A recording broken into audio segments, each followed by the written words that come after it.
Hello everyone, আপনাদের সবাইকে স্বাগত জানাচ্ছি আজকের এক্সেল টিউটোরিয়ালে। এই টিউটোরিয়ালটিতে আমরা দেখব কিভাবে ড্রপ ডাউন লিস্ট তৈরি করতে হয়। যদি আপনি এইভাবে ড্রপ ডাউন লিস্ট তৈরি করতে পারেন তাহলে সবাই বলবে, আরে বাহ, ও এত প্রফেশনালি কাজ করতে পারে।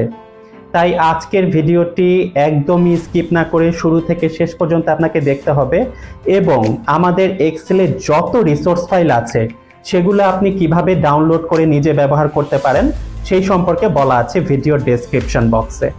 আর আমাদের ইউটিউব চ্যানেলটি অবশ্যই সাবস্ক্রাইব করে বেল আইকনটি প্রেস করে রাখুন এবং আমাদের ফেসবুক পেজটিতে লাইক দিয়ে রাখুন, কারণ এই এক জায়গাতেই আপনি পেয়ে যাবেন আপনার জন্য প্রয়োজনীয় সকল ভিডিও।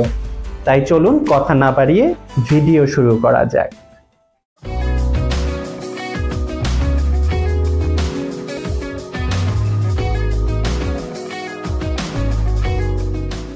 আপনাদের সবাইকে স্বাগত জানাচ্ছি আরেকটি নতুন টিউটোরিয়ালে। এই টিউটোরিয়ালে আমরা দেখব কিভাবে এক্সেলে আপনি ড্রপ ডাউন তৈরি করতে পারেন। আমরা সাধারণত বিভিন্ন ওয়েবসাইটগুলোতে দেখি, যখন আমরা ফর্ম পূরণ করতে যাই তখন আমরা দেখি যে বিভিন্ন ড্রপ ডাউন অপশন কাজ করে। যেমন ধরুন, এইখানে আমি যখন ক্লিক করছি আমার পাশে একটা ডাউন অ্যারো আসছে, এই ডাউন অ্যারোর মধ্য থেকে আমি জাস্ট সিলেক্ট করে নিতে পারি। এইভাবে ড্রপ ডাউন অপশন কিন্তু আপনি এক্সেলেও ক্রিয়েট করতে পারেন। তো এই জায়গাটায় আমি অলরেডি তৈরি করে রেখেছি আপনাদের সুবিধার্থে এবং প্র্যাকটিসের জন্য এই জায়গাটা আমি তৈরি করেছি। তো চলুন আমি এখন দেখাচ্ছি যে কিভাবে ড্রপ ডাউন তৈরি করতে পারি। আমরা কাজটি আমরা দুইভাবে করতে পারি, যে ড্রপ ডাউনে আমরা যেই অপশনগুলো চাই সেগুলো কোথাও লিখে নিতে পারি, অথবা এই অপশনের ভিতরে যেও আমরা লিখে দিতে পারি। এখানে বোঝার সুবিধার্থে আমি জাস্ট এই অপশনগুলো এখানে লিখে দিলাম যে আমি যে ড্রপ ডাউনটা তৈরি করব সেখানে চট্টগ্রাম থাকবে, ঢাকা থাকবে, খুলনা থাকবে, রাজশাহী থাকবে। বাট আমি সাজেস্ট করি সবসময় আপনার লিস্টটাকে A to Z এইভাবে আপনি সাজিয়ে নেবেন। A to Z সাজিয়ে নিলে আপনার জন্য খুঁজতে সুবিধা হবে। তো আসুন এখন দেখাই। এই যে এতটুকু অংশ, যতটুকু অংশে আমি ড্রপ ডাউন তৈরি করতে চাই সেই অংশটুকু আমি আগে সিলেক্ট করে নিলাম। অবশ্যই এক্সেলে সিলেক্ট করে নিতে হয় যে কোনো কাজ করার আগে। আমরা চলে যাব ডেটা অপশনে। ডেটা অপশন থেকে আমরা সিলেক্ট করব ডেটা ভ্যালিডেশন।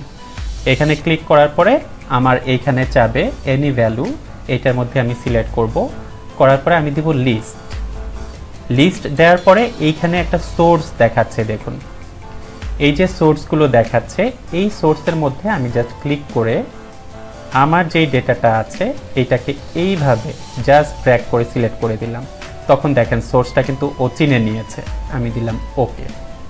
এখন আপনি জাস্ট ক্লিক করেন, দেখেন আপনার কিন্তু এই যে চিটাগাং, ঢাকা, খুলনা, রাজশাহী এসেছে। ধরুন এটা রাজশাহী হবে, সিলেক্ট করে দিন। আবার ধরুন এইখানে আপনি ক্লিক করলেন, এটা ধরুন ঢাকা হবে।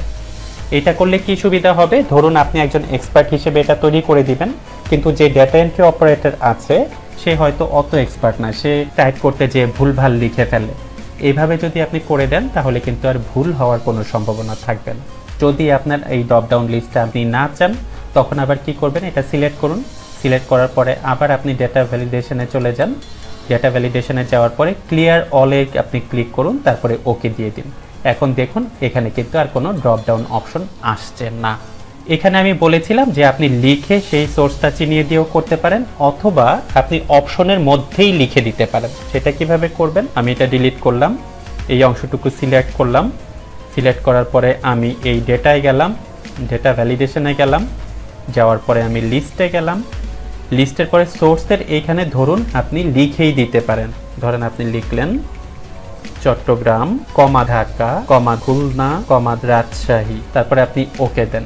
এখন দেখেন আপনি কিন্তু সোর্স চিনিয়ে দেননি, লিখে দিয়েছেন, তারপরেও কিন্তু সে এটা এইভাবে নিয়ে এসেছে। তাহলে আপনি দুইভাবেই করতে পারেন। সেটা হচ্ছে আপনার যে অপশনগুলো আছে অপশনগুলো আপনি কোথাও লিখে সেটাকে চিনিয়ে দিতে পারেন, অথবা আপনি সরাসরি অপশনের ভিতরে যেও একটা একটা করে লিখে দিতে পারেন। It's up to you. আমরা এই টিউটোরিয়ালটি এখানেই শেষ করছি।